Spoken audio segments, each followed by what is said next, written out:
From coast to coast, the truth don't sleep. And neither do we. This is American Vibe House. Welcome to the true Jurassic World. No CGI, no Hollywood glitz, just raw ancient Earth, pulsing with primal energy and prehistoric power.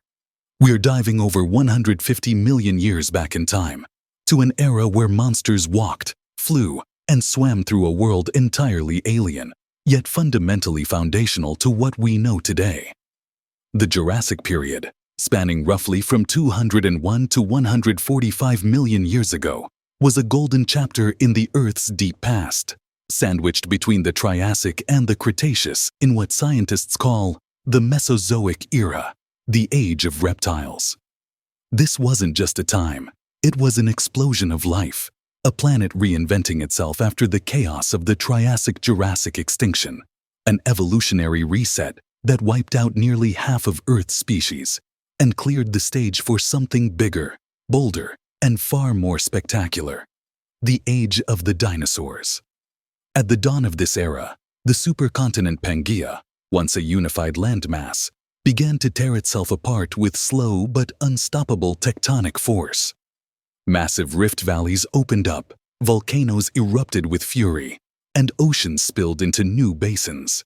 Pangaea fractured into two immense landmasses, Laurasia in the north and Gondwana in the south, shifting the world's geography and, with it, the trajectory of evolution itself. These shifts brought about radical changes in climate and ocean circulation. The Earth became a greenhouse, hot and moist, with no polar ice caps to cool the poles. Temperatures soared, and the air, thick with carbon dioxide, held moisture like a sponge, creating vast swaths of humid forests that blanketed the land. It was a planet lush and alive, green beyond comprehension, its air thick with spores, not pollen, because flowering plants had not yet made their debut. Instead, the Jurassic world was dominated by ancient plants.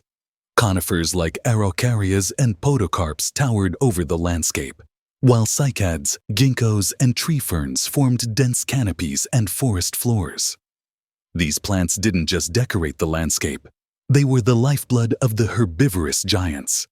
And oh, the giants! The sauropods ruled the land like no creature before or since. Imagine herds of Diplodocus, their whip-like tails trailing behind, necks swaying like cranes as they grazed the treetops. Picture the mountain-like Brachiosaurus, towering at 40 feet tall, rearing up to strip leaves from the highest branches. These creatures weren't just big, they were biomechanical marvels, with hollow bones to lighten their massive frames, and possibly multi-chambered stomachs that fermented plant matter for days. Their size alone deterred predators, but not all.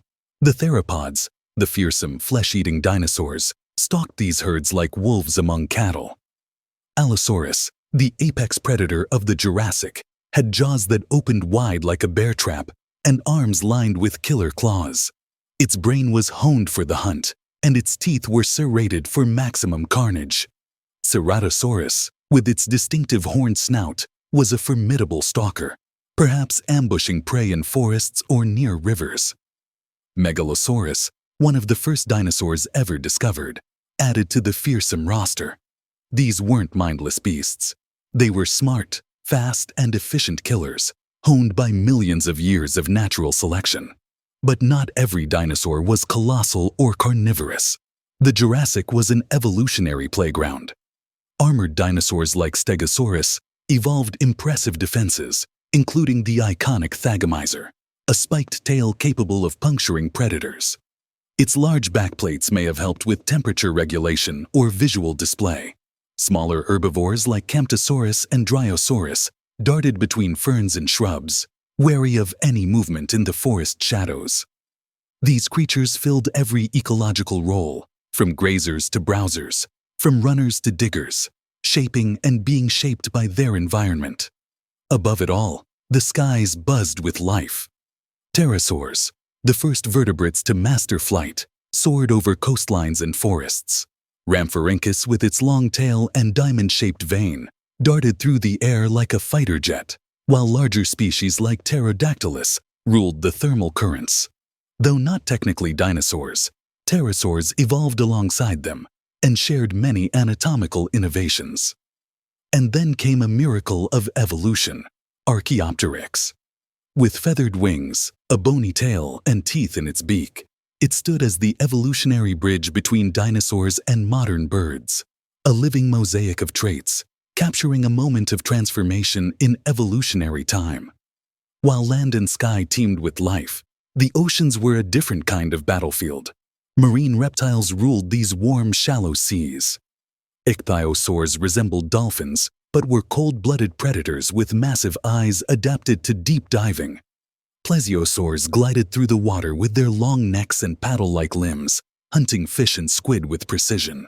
Short-necked pliosaurs, like the massive Liopleurodon, were apex hunters, biting through prey with a skull that could stretch over 10 feet long.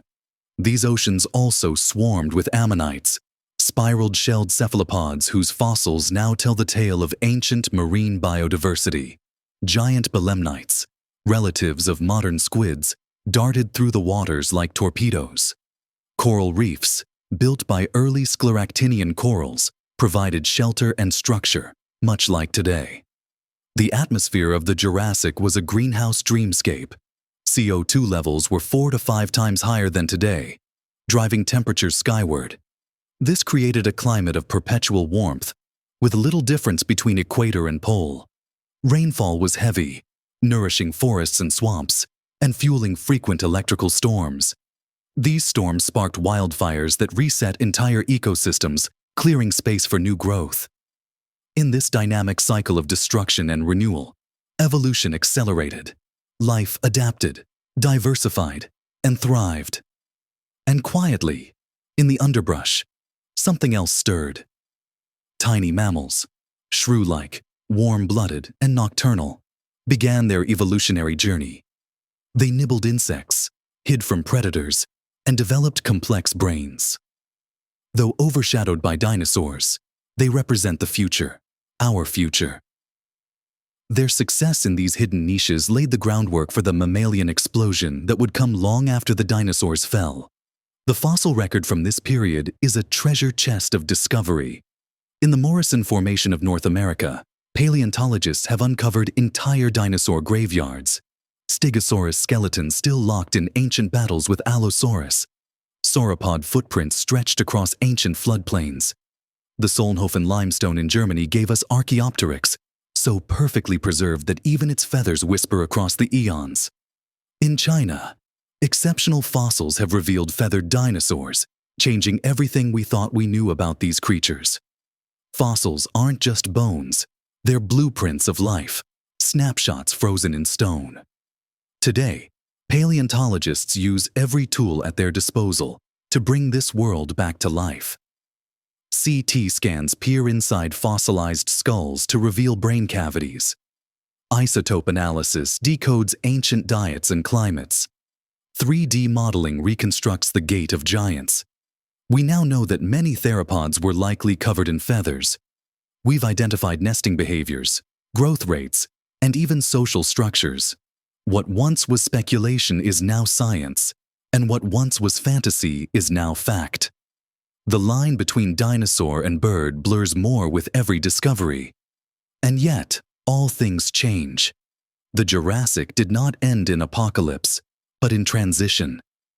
Gradually, new species rose while old ones faded. Flowering plants appeared, reshaping ecosystems.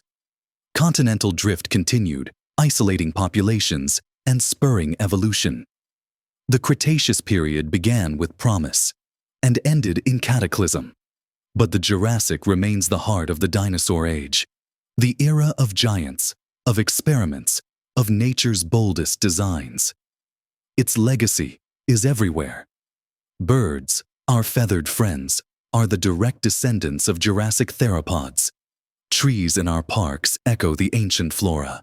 The shape of continents, the presence of oil reserves, the iron in our blood, all influenced by this ancient world. The true Jurassic World is not just history. It's memory, etched into Earth's crust, carried in our genes, whispered by fossils, and spoken anew through science. So when you think of Jurassic World, don't just picture the roars of cinema. Hear the real roars, the thunder of sauropod herds, the cries of pterosaurs circling above, the rumble of tectonic plates forging continents. See the Earth before us, untamed, alive, breathtaking. This was a time of giants and genesis, of fire and fern, of birth and becoming. It wasn't just a period. It was Earth at its loudest, boldest, and most magnificent. And its echoes still call to us, from stone, from sky, from bone. The Jurassic World was real, and it was glorious,